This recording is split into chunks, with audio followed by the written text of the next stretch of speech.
on the cutting board here, you just see it's just shredding up. I mean, it is just falling apart.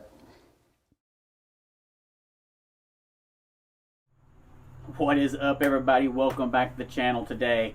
Alright, so for those of you that know us personally, we have had a few requests for this particular video. Actually, this has probably been one of the most requested videos that people have asked us to make. Kind of lead into it a little bit here. Here on the farm, we have large gardens, and we live all year off of our gardens. The neighbors around us are in the same situation. They have large gardens. They depend on the harvest from those gardens to get them through the year. One of the biggest garden pests we have in this area is groundhogs. And what has happened over the years is a lot of people have trapped them or killed them and just gotten rid of them. Well, I didn't really feel very comfortable about doing that, and I've always tried to tell my kids we need to make the most of anything that we kill by eating it and using the hide or whatever. Well, several years ago, we decided to start and try anyway to cook a groundhog, and it was fantastic. It was amazing. So what's happened now is every time neighbors kill a groundhog from their garden, they call us up or text us and say, hey, we've got one, do you want it? And they bring it up here. Assuming I'm home to deal with it, then they'll bring it up here. So today what we're going to do is the neighbor called and he brought us a groundhog, and we're going to work on butchering that groundhog. And I'm just going to kind of go high level through the butchering process, not go into great detail. And then I'm going to show you how we prepare that groundhog. It is one of our favorite things to eat. It is actually my daughter's favorite wild game meat. It has a very mild flavor. It really could be comparable to like a beef chuck roast that you may fix in the crock pot all day long. Anyway, I'm going to get ready to get that video part started with the butchering and all that stuff, but before I do, I was going to say thank you for coming along with us. If you've been with us for very long, we really appreciate it. You know, I kind of was torn whether to put this on the farm channel or the outdoors hunting, fishing, camping channel, but I think it fits better on the farm channel because it's so integral to our farm life and the lifestyle that we live. But I want to thank you for watching. I ask that if you haven't yet, you go in and you hit that subscribe button. If you want to be notified every time we upload a new video, you can hit that bell. But let's go get our stuff together, and we'll be right back with you here with a groundhog here hanging up behind me in just a little bit. Okay, so I've got this groundhog here on this. I've got a gambrel here. This is the old tractor shed. If you've seen some of the videos, you know, we've got the new barn over there. I don't have it set up or anything yet, so I had to rig my old gambrel up here in the tractor shed. But one thing I'm going to say, I started hanging this thing up. Usually there is a ankle on a groundhog, and you can just loop this around it and it cinches in there tight and it works. This thing's so fat it has cankles. It doesn't even have an ankle for me to catch. So I really only have it caught by kind of the if you want to think of it as the arch of your foot. That's the only place where there was a slight reduction in cross-sectional area where I could actually get this loop to cinch down on. So I don't know how long it's going to work here. Once I get the skin pulled back, then I can actually slide the rope down and I can hook it below where that skin separation area is, and I'll be able to get a more secure connection there. But I'm going to see what I can do to get this thing skinned out real quick. The hair on this thing, extremely coarse. It's not soft at all. Very coarse hair. They're very dirty. It doesn't really smell. You would think an animal that lived underground and did the kind of things it did would have an odor to it, but it does not. Has very large fingers and claws and really, really muscular front arms. I'm assuming that's just from how it burrows the way it does, but it's very large. It looks like a world champion arm wrestler if you looked at it. I mean, its forearms are just enormous. But anyway, the hair will dull a knife real quickly. So I actually have my Havalon replaceable blade, razor blade knife here, and I'm going to start skinning it out here. You got to be really careful with these. You know, they're super sharp knives that you can cut yourself, or you can cut through the hide real easily. I'm not worried about saving the hide, so that's not a big deal. It'd be different if I was skinning this out to try to tan the hide or something. But my main goal is get this thing skinned out and get it cooled down, because it is pretty warm out here today. It was shot in the middle of the day, and I need to get it cooled down just to preserve the meat as fast as possible. Folks, I'm telling you, this is the fattest groundhog that we have ever had. I mean, this thing, it's just lined with fat. I mean, it's unbelievable. And it's an old groundhog. I've never had one that's got this thick or this tough of a hide before. So this is a big, old, mature groundhog, super fat, and it's going to provide quite a sizable meal. All right, I'm about getting close to being done here. I've got it mostly skinned out. And now I'm just going to start quartering it up, starting with the shoulders here. Just going to start, my knife is getting really dull at this point because that hair and working along the edge of bone is just really taking a toll on it. So it's going to, yep. Taryn's in the background. She said you can see its stomach. They probably can't hear you, babe. I'm talking into my microphone right here. But we're going to just getting it quartered up. And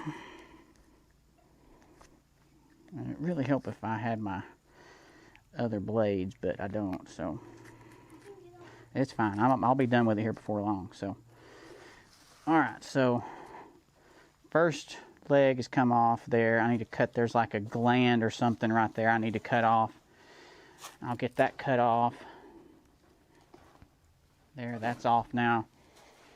Get the other leg cut off over here. Look at all that fat on there. This is just insane. All right, well, I'll come back to you in a little bit with an update on where we're at. All right, well, we got that all skinned out and taken care of, and I ended up getting both front shoulders and forearms, basically, both rear hams and legs, and this thing was big enough that it even had back straps. So I took the back straps off. But a lot of it too also came off was these great big old globs of fat. Now, don't know that I'm going to use the fat. You know, it's fat. You know, I mean, it is what it is. But at the same time, we keep fat off of our deer, and I render it down. Now, obviously, there's not enough fat here to render down and do that sort of thing with. But we can save some of this and use it to flavor other stuff with if we want to for the next week or so. You know, it's not going to store long term, but it would still store in the refrigerator. And it's a very mild fat because, you know, as you'll see when we do this cook video and we talk about the flavor profile, it's a very mild tasting wild game. You know, for example, there's one of the rear legs right there. It's covered in fat as well. I mean, this crazy thing is, I mean, this thing had back straps on it. This groundhog was big enough to have back straps. So back straps just kind of what is on the outside of the vertebrae and rib cage along your spine back there. So that's what you technically call a back strap anyway when you're talking about wild game. So can't believe it's large enough to have back straps, but it does. Anyway, I'm going to get this, I'm going to take it in here, I'm going to rinse it off. I got a little bit of hair on it, but for the most part, really, it's, I'm going to say 98% clean with no hair or anything. I'm going to get it in the refrigerator down here, get it taken care of, start getting it cooled down, and then we'll come back to you here in a day or two when we actually start cooking this.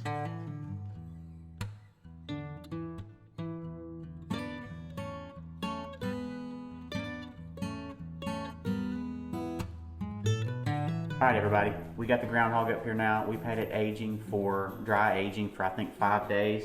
So what we're going to do is I'm going to hit it with some seasoning, and I like to use the Reload double action and the fully loaded for this.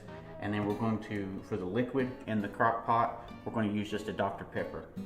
We're here before church this morning, so we don't really have a lot of time.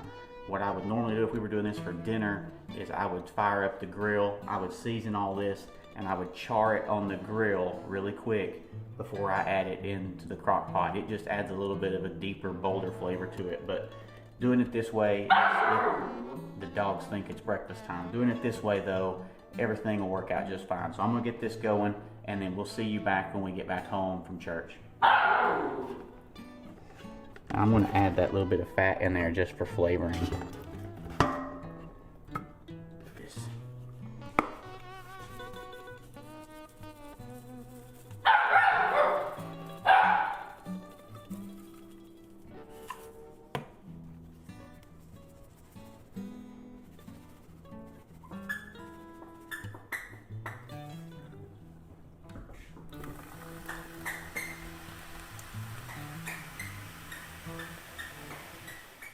All right, we are back home from church now, and this has been going for 5.5 hours now. We had it on high for probably the first hour before we left the house, and then we put it on low, and it's just been slowly going. So take the lid off here. Smells really good, as we expected. I gotta get a fork here. So it's really hot. We're gonna pull it out. Oh, it's just falling apart. I can't, when I stab it with the fork, yeah, you see here, it's just shredding up on me. I'll get a close-up of it here in a second. I'm gonna pull it out here on this cutting board. Man, I can't even get it out. I gotta get tongs because it's just falling apart. It's so tender. Well, I couldn't find our kitchen tongs, so I had to go with the grill tongs here. But anyway, this thing's just falling apart. Pull it out here. I'll get a close-up of the cutting board here for you just a minute so you can see what this looks like and start shredding it up. But it is really hot right now. But it's perfect. It is falling apart just the way we expected it to, just like always. All right, so it's on the cutting board here. You just see it's just shredding up. I mean, it is just falling apart. This is the shoulder. You can actually see the shoulder blade right here. Shoulder blade comes off. The other little connective bones for the shoulder and the front quarter come right out. Still good and hot, but it's just going to shred right up. I'm going to finish getting this shredded up and get it cleaned up. Get the bumps. Taryn's going to steal a little piece of meat here. If I let it cool a little bit, I could get it done a lot faster just because of being able to handle it and use my hands. But anyway, I'm going to keep working on this and we'll come back to you in a little bit. All right, so got this all deboned here now. You see the pile of bones back here behind. Super, super tender. There is still a little bit of fat here in it, but a lot of the fat fell off and it's over here in the crock pot. So if anybody doesn't want the fat, they can just pick it out. Otherwise, what we're going to do today, and I'll show you here in just a second, the wife made some homemade yeast roll buns. So we're going to make little sliders with these here. I'll pull one of these buns over here.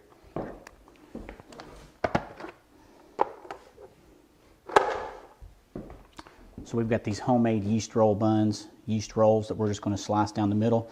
And we're going to have some groundhog sliders with homegrown green beans there and homegrown cooked new potatoes in butter and salt and pepper, I think. So we're going to get these plated up here in a minute and we'll come back to you.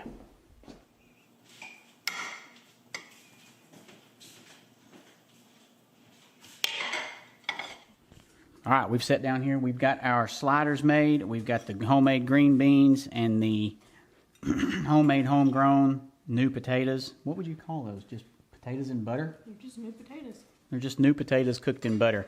So, well, we know what groundhog tastes like because we've eaten it a lot before. But once again, any thoughts on the groundhog? Tastes good. Tastes good, Taryn? It's groundhog. It's groundhog. It's your favorite meat, right? It tastes like a really slow cooked beef roast. It's meat.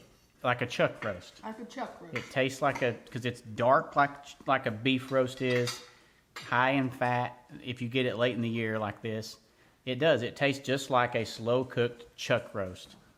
Very similar. So anyway, that's it for this video. We're going to dive in here and eat, but don't look past groundhog, especially if you have them running around. If they're a nuisance in your garden, you may want to consider cooking them next time. So thanks for watching, everybody. Have a good day.